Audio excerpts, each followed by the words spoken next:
I was not following my trading plan for that first week and I was going over my losses. I got to be a special kind of dumb. It was back to the drawing board.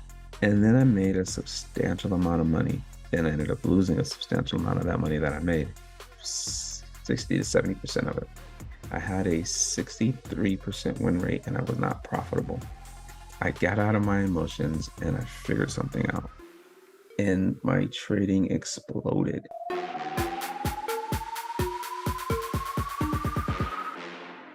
All right, guys, welcome back to episode 2 of Just Some Podcast.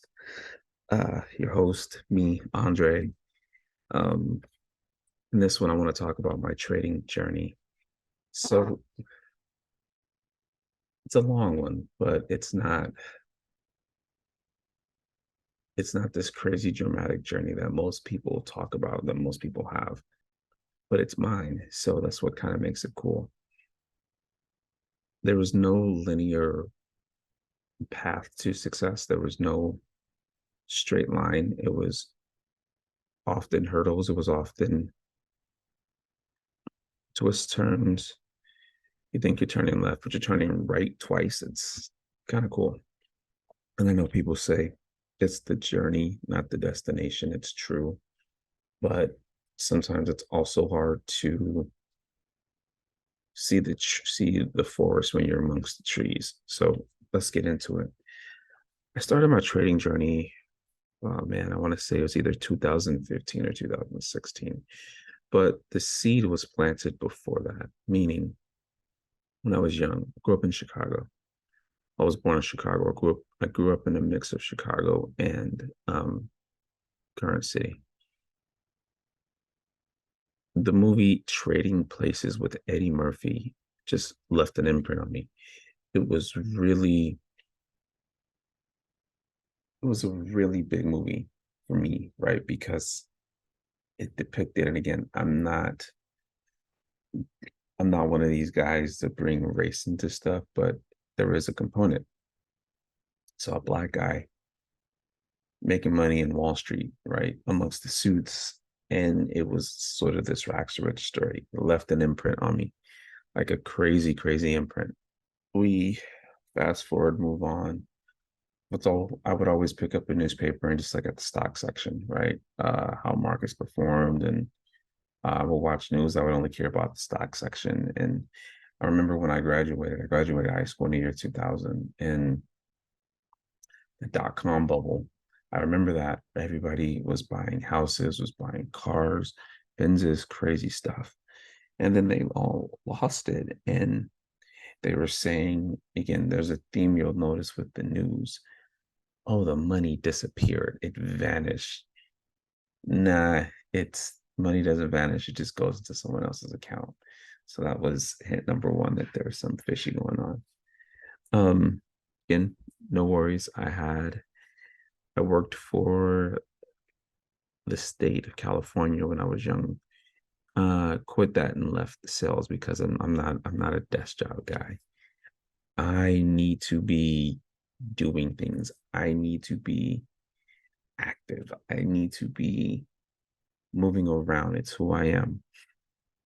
So got into sales, flat out loved it. It was fitting for my personality, for who I am, because I'm a talker.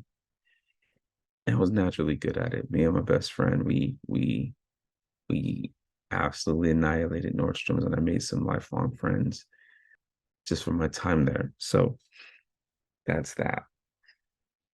I had a 401k. I was at Nordstrom for a few years. So my mid 20s, and had a 401k, was saving money, was doing what I was supposed to do. And my 401k went from a very nice amount down to $10,000. I'm sorry, it was $8,000. And here's the theme: all of the money vanished. It went away. It it's gone. It disappeared. Right around that time too, we had a guy going off about Bernie Madoff in one of our training classes. It was kind of crazy. So it's like money doesn't quite disappear. It's not like it got burned or something like that. It someone else has it. So That's number two. Um, and then I left Nordstrom's. I got laid off because, oh wait, the recession hit hard. We weren't really selling anything. You know, you go from like the early 2000s, mid 2000s. It was like 2008, right? Making like 50, $60,000 a year for someone in their mid 20s is really good, to making 30 and being on I was living on my own, have my own place. Yeah, I wasn't making it off of that. Like, I think it was sub 30,000 a year. It was like 20 something. And we were all feeling it. We were reeling, people were returning stuff. The commissions were just like, nah. So they laid a bunch of us off. I was one of the lucky few that got laid off. So after that, I went over to AT&T, uh, was in sales there. And before I got to AT&T, I got the very first original iPhone, which I actually still have to this day. And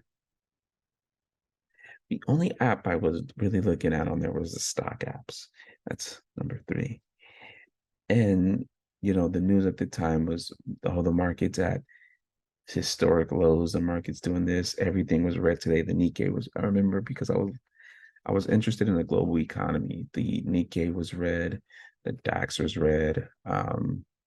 S&P, NASDAQ, all of that was red. So it was interesting to see this, and then to actually be in the an industry that was super, super, super affected by it was it's crazy. So after that, I moved over to AT&T and grinded there for a while. Was in sales and did my thing. Great company. My wife and I, we had our first kid. I was ready to transition to a bigger role with the company, a traveling sales manager position, where I would manage stores like Best Buy's, uh, Radio Shack when it was around. Uh, I would just go into those stores, manage it, teach the guys some sales things, and for the territory, and be on my way. I remember the person who had that position totally signed off on me, but my managers didn't sign off on me because, well, we were putting up numbers in my store, and if we put up numbers and we move, we meaning me and my friends, they lose money. So they totally didn't sign off on that. And so I ended up leaving AT&T and doing some self-employment stuff. I would flip iPhones. Dude, the money was freaking phenomenal, but there was no long-term security in that. So I ended up going the entrepreneurial route. So a couple of years in, that solar was running a solar company, and it worked and it didn't work. But at the time, I wasn't who I am now. And in that journey, I was learning how to trade as well. So towards the end of the solar venture, I was listening to Cam, who was the podcast was called 52 Traders at that time. And there was an episode with a gentleman named Nick, and he offered to take 5 traders under his wing. And I was one of them. I would say the first time I saw someone actually actively making money in markets and explaining that it was an algorithm. Okay, yeah, that's neither here nor there. Boosted my confidence because I learned a couple of key things in there. And I think he gave some very good nuggets that uh, kind of apply to markets today still. But anyway, still wasn't full time. So we get through the journey, my confidence goes up because, again, that was something I needed to see. I needed to see somebody actually killing these markets. So fast forward a little more, I meet Daniel Chung. He was with the group of guys who are still around today, who I can't stand because they dirty Dan's name. Dan was the first person I saw consistently, like day in and day out, making money, losing money, and kept an even kill about it. Dan did his thing. And Dan transitioned from more of my mentor to my friend because when I ran out of money that I couldn't pay the monthly fee, Dan held me down. Dan kept me in his group. He kept me in the signals. And the one thing I did with the signals Dan gave was I compared them to what I was doing. And I'm like, why is he buying and I'm selling? Why am I selling and he's buying? So I would reverse engineer the things that he was doing. And it flipped to, okay, you got to buy low, sell high, right? And even there was a point to where my personal life was really hard and Dan was there as a friend. And that is my respect for Daniel Chung. Not even as a trader, but as a man. Dan is he's freaking great. So whenever I hear someone or see someone saying anything about Dan, I'm coming at you full force because Dan's my guy. Dan steps away for a while, and that's fine. And I meet Chris Laurie, or I'm introduced to Chris Laurie by I skipped the whole part of this journey as well. So excuse me, because before Dan there was Periscope, and then the Periscope scammers. Oh my gosh, they were crazy. And some of you guys probably know what I'm talking about. And just these guys with these massive egos. And then you had another guy who was really good, still is really good, Trader Dante. That's another trader I respect because he keeps it real, he keeps it raw, and his stories are just amazing. Um, and I'm pretty sure the guy has no clue I exist, but Trader Dante, he was one of those guys that gave hope, but he gave hope in the sense of telling you how real it is out here.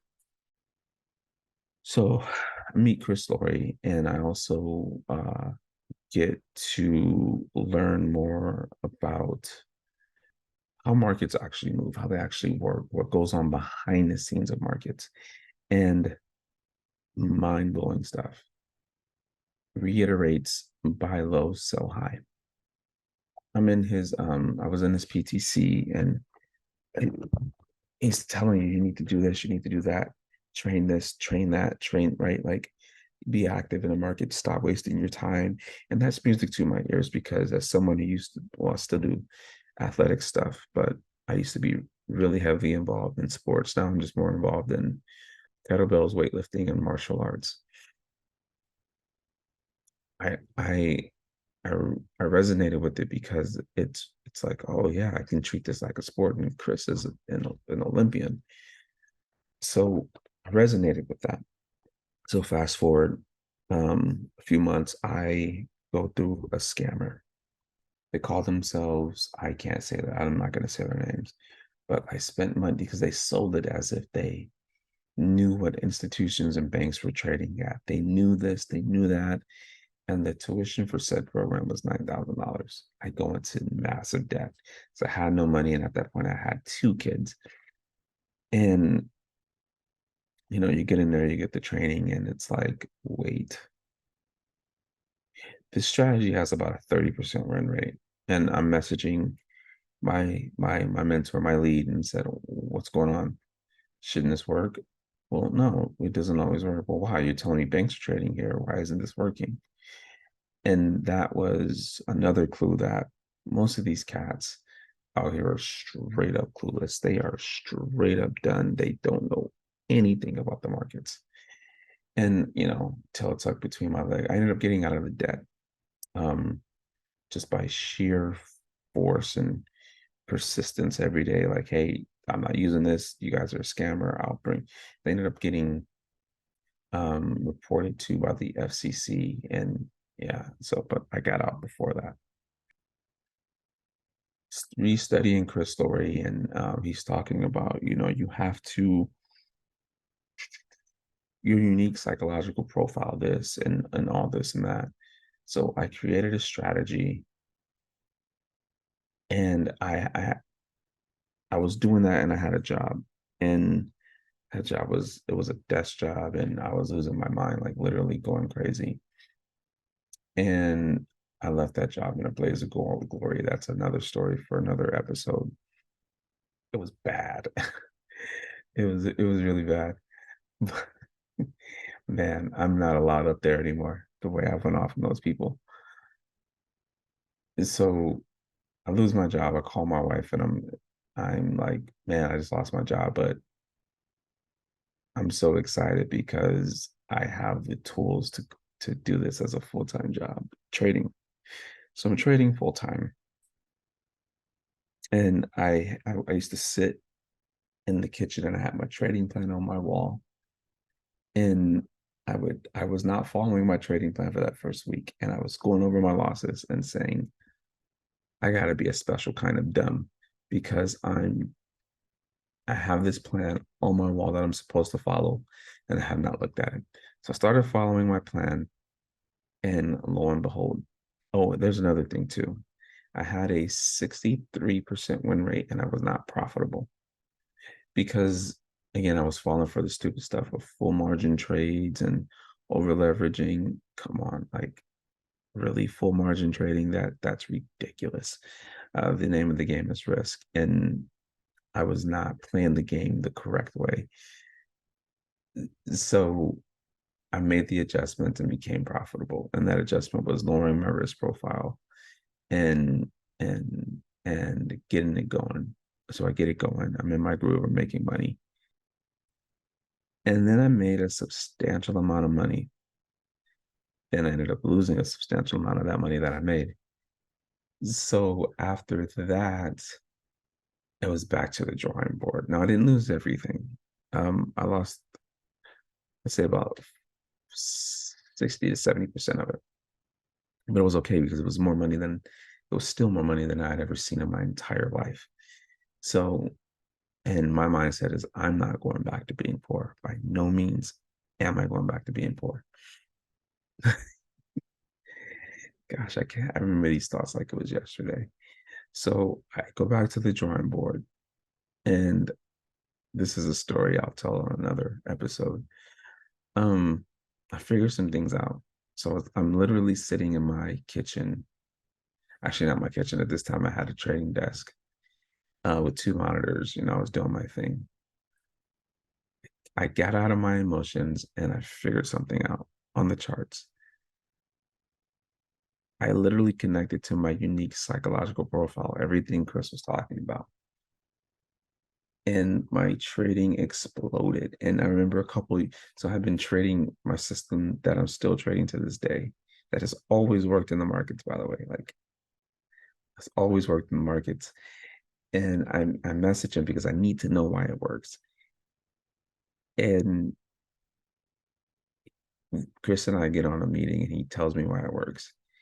And I walk away feeling like, wow, I really got this. Like, I really, really dialed this in, and I really put in the effort, and I really put in the research, and I really made something out of it. How did I get to this point to being a mentor?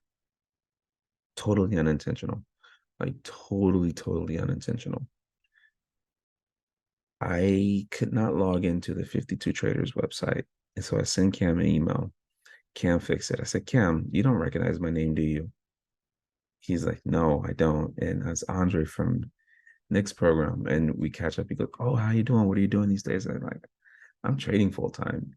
And he's like, wait, what? And so we talk, and he goes, I might have to get you on as a guest. And I said, yeah, whenever, man. I'm super down. And he gets me on as a guest. And then after the episode, he says, dude, you have a knack for this. You should mentor. I was like, no, I'm not. People suck. Right. Because I have been scammed so many times. Like, literally, there's scammers I'm not going to even mention. I'm not going to give them the light of day. And I was like, no, people suck. And I know people are going to try to rip me off because I've seen people with drives of other people's stuff. Like, and I'm just, no, not doing it. So he came back with the idea of me mentoring a small amount of people. So, okay, I'll give it a shot. I did it. I started teaching people and I freaking loved it. I had no clue I had the ability to translate what I was doing on the charts to other people. But before I launched my mentoring, I really just took an inner dive so I could understand and break. If I can't break down my strategy to you simply, then I don't fully understand my strategy. It's evolved since then, but still the same. Meaning if I can't articulate my strategy to you and how the markets move, then because I have my own theories on how the market moves in cycles, it, and you have to figure out the puzzle, right? And that it's just that. And so fast forward some more, I'm mentoring people, I'm in a groove. And I got to a point to where I was like, maybe I don't want to mentor people anymore. And I just keep going because my wife said, remember what you went through when you were trying to learn. And that struck that hit a nerve and I kept going. Fast forward to Cam did this series called Trading Mentors Match Off. I had a gentleman named Phil, and Phil won that contest, by the way.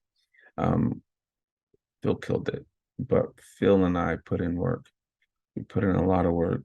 Um, I don't know if Phil's still trading. I haven't talked to him in like 2 years, but Phil and I, we put in some serious work, and Phil ended up winning that, and I proved myself, not only to myself, but actually that's the only person that matters. I proved to myself that I can really help and build traders. And that was still under when the podcast was under the name 52 Traders. And that's how all this was kind of was born. And even to this day, I was gonna quit mentor. I was gonna stop mentoring traders last year, 2022, because you give people leashes, I gave them leeway, and they walk all over you.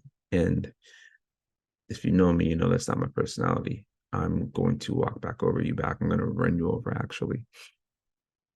And I just didn't want to deal with the headaches. But every time I wanted to quit, someone would come into the group that was worth helping and and really a genuine person. So I'm still going, actually, still going with mentoring traders. And fast forward a little more, we have now a third kid who's just made 6 months. And it's all possible because of one, the journey of self-discovery, to guys like Daniel Chung, Chris Laurie.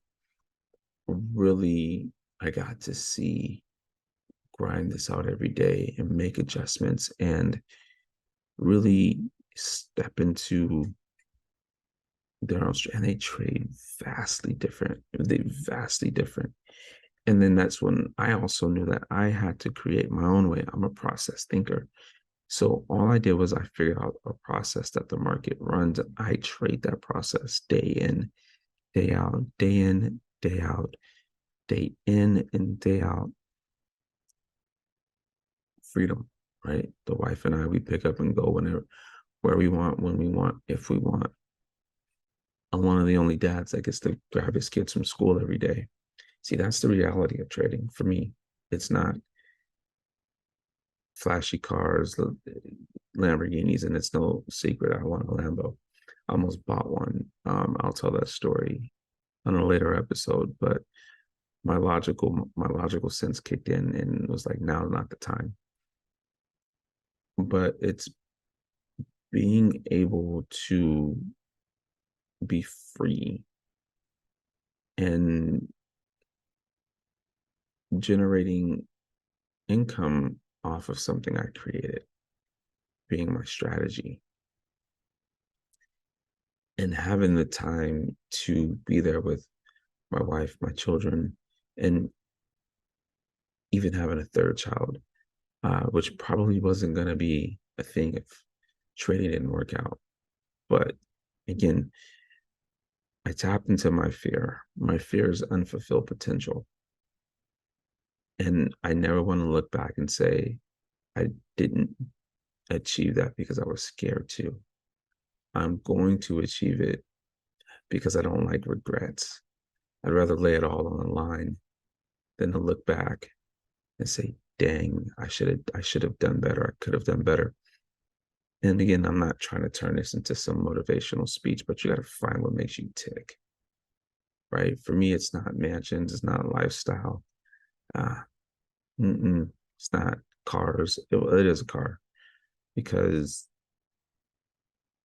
being able to afford something that you want is there's a huge, I want to say pride, but there's a huge honor in that, right? I don't believe in limits. I don't believe in limits. I have no limits. I can achieve whatever I want, and I can find that path because it's in me, right? And again, this may not make sense to a lot of people, but it's in everybody. You just got to find what makes you tick, and you live in that truth, and you push forward no matter what. Because if you stop, you'll never know what you want to what you are capable of. And this is what I tell my kids too, is if you don't push yourself, you're not going to know what you're capable of, because I see the potential in my kids to be great at whatever they want to be great at. And this is why I push them to be great at the things that they are doing. And they're pretty fucking freaking good. Excuse my French. But that's what trading is about for me, being able to be there at everything that they do and not have to ask anybody, oh, can I take time off? Can I do this? Can I do that? Nah. I'm the leader. I'm in control of my destiny. I'm in control of what I want to do and what I don't want to do, when I want to do it, if I want to do it. To me, for me, that's what it's about. Find what makes you tick. And it has to make you tick. It can't be for anyone else.